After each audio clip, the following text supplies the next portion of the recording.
लेकिन शायद इससे जटिल और कोई प्रश्न नहीं है। और प्रश्न की जटिलता यह है कि इसका जो भी उत्तर होगा वो गलत होगा। इस प्रश्न का जो भी उत्तर होगा वो गलत होगा। ऐसा नहीं कि एक उत्तर गलत होगा और दूसरा सही हो जाएगा। इस प्रश्न के सभी उत्तर गलत होंगे, क्योंकि जीवन से बड़ी और कोई चीज नहीं है जो लक्ष्य हो सके। जीवन खुद अपना लक्ष्य है। जीवन से बड़ी और कोई बात नहीं है जिसके लिए जीवन साधन हो सके और जो साध्य हो सके।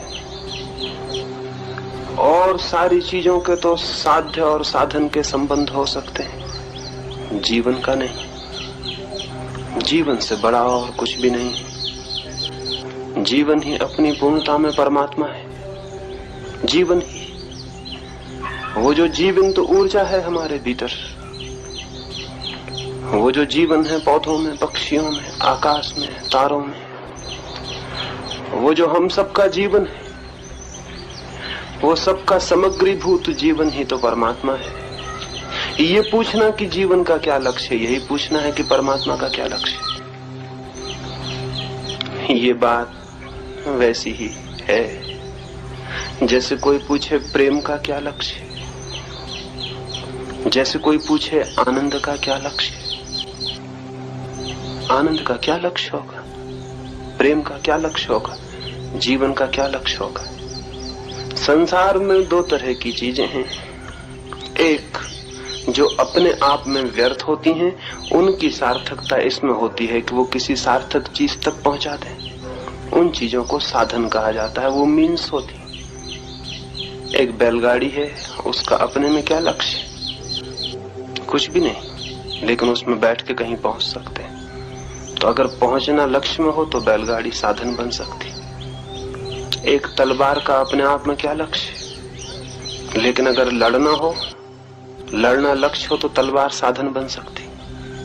तो जीवन में एक तो वे चीजें हैं जो साधन हैं, और कुछ करना हो तो उनके द्वारा किया जा सकता, और अगर न करना हो तो बिल्कुल बेकार हो जाती। जीवन में ऐसी चीजें भी हैं जो साधन नहीं है, वे स्वयं ही साध्य हैं।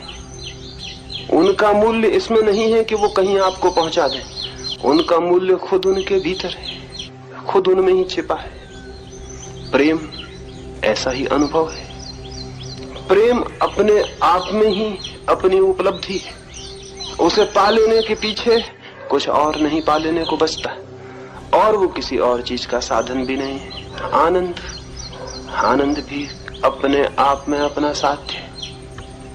जीवन तो परम साध्य है, स्वयं में, उसके पार और उससे ऊपर कुछ भी नहीं है जिसे पाने के लिए वो माध्यम बन सके। इसलिए ये पूछना कि जीवन का लक्ष्य क्या है, एकदम ही ऐसा प्रश्न पूछना है कि इसके जो भी उत्तर दिए जाएंगे वो सभी गलत होंगे। लेकिन हम पूछते हैं, और पूछना हमारा सप्रयोजन है, अर्थपूर्ण है। हम इसलिए पूछते हैं क्योंकि हमें जीवन का पता ही नहीं कि वो क्या है। अगर हमें ये पता होता कि जीवन क्या है तो हम कभी न पूछते कि उसका लक्ष्य क्या है। जिसने कभी प्रेम नहीं किया वो पूछ सकता है कि प्रेम का लक्ष्य क्या है, और जिसने कभी आनंद नहीं जाना वो पूछ सकता है कि आनंद का लक्ष्य क्या है। लेकिन जिसने प्रेम को जाना है वो उसके जानने में ही उसके लक्ष्य को भी पालेगा, और नहीं पूछेगा कि प्रेम का लक्ष्य क्या है। इसलिए जब कोई ये पूछता है कि जीवन का क्या लक्ष्य है, तो मैं जानता हूं कि वो इसलिए पूछ रहा है कि उसे जीवन का ही पता नहीं। अगर जीवन का पता हो तो कोई उसका लक्ष्य नहीं पूछेगा। जीवन खुद है अपना लक्ष्य। लेकिन चूंकि हमें जीवन का ही पता नहीं है कि जीवन क्या है, इसलिए हम पूछते हैं कि जीवन का लक्ष्य क्या है। और जिसे हम जीवन जानते हैं वो बिल्कुल जीवन नहीं है। हम किसे जीवन जानते हैं? जन्म ले लेने से मृत्यु लेने तक का जो उपक्रम है उसे हम जीवन समझते हैं। वो जीवन नहीं है, वो धीरे धीरे मरने का नाम है। उसका जीवन से क्या संबंध? बच्चा पैदा होने के बाद मरना शुरू हो जाता है। आप जिसको जन्मदिन कहते हैं वो मृत्यु की घड़ी है, शुरुआत है मृत्यु की। 70 वर्ष बाद वो मरेगा, 100 वर्ष बाद मरेगा। मरना आकस्मिक नहीं है कि अचानक आ जाता है, रोज रोज हम मरते जाते, धीमे धीमे मरते जाते। मरने की लंबी क्रिया है, लंबी प्रोसेस है। जन्म से लेकर मृत्यु तक हम मरते हैं, रोज मरते जाते हैं, थोड़ा थोड़ा मरते जाते हैं। इसी मरने की लंबी क्रिया को हम जीवन समझ लेते हैं। ये जो लंबी ग्रेजुअल डेथ है, ये जो धीमे धीमे मरते जाना है रोज रोज, इसी को हम समझ लेते हैं कि जीवन। कल और आज में आप थोड़ा मर चुके, नहीं तो आप बूढ़े नहीं हो सकते थे। कल आप और थोड़े मर जाएंगे। रोज हम मर रहे हैं, इस मरने को हम जीवन समझते हैं।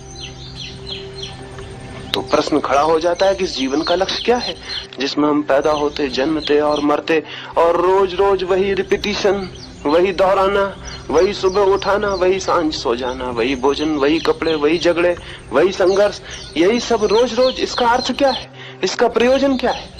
तो हम पूछते हैं कि जीवन का लक्ष्य क्या है। मैं आपसे पहली बात तो ये निवेदन कर दूं कि ये जीवन ही नहीं है जिसको आप जीवन कह रहे हैं, और इसका आप कोई भी लक्ष्य बना ले, वो कोई भी लक्ष्य इसको जीवन ना बना सकेगा। ये जीवन है ही नहीं, ये तो लंबी मरने की प्रक्रिया है। और इसीलिए तो इसे हम जीवन कहते हैं। लेकिन न तो इसमें हम आनंद को जान पाते हैं, न हम शांति को जान पाते, न हम प्रेम को जान पाते, न हम प्रकाश को जान पाते। कोई सौंदर्य का अनुभव जीवन में नहीं हो पाता। होगा कैसे? मरने की प्रक्रिया में होगा कैसे? मरने में होगा दुख, मरने में होगी पीड़ा, मरने में होगी चिंता, मरने में होगा अंधकार। रोज बढ़ता हुआ अंधकार जीवन को घेरता चला जाता। इसीलिए तो लोग कहते हैं कि बचपन के दिन बड़े सुख के दिन थे। कैसी अजीब बात है। अगर जीवन विकसित हो रहा है तो बुढ़ापे के दिन सबसे ज्यादा सुख के दिन होना चाहिए। बचपन के दिन क्यों? बचपन तो थी शुरुआत, बुढ़ापा है पूर्णता, तो दिन होने चाहिए सुख के, बुढ़ापे के। अगर जीवन बढ़ा है तो आनंद बढ़ना चाहिए।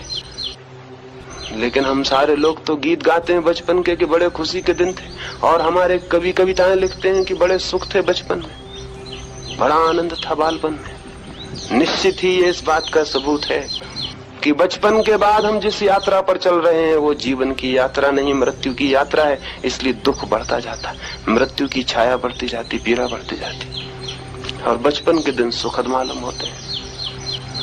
ठीक कोई आदमी जिएगा और जीवन को अनुभव करेगा तो रोज रोज उसका आनंद बढ़ता जाना चाहिए। विकास का अर्थ यही होगा। तो ये विकास होता है जीवन में या पतन? हम नीचे उतरते हैं या ऊपर जाते?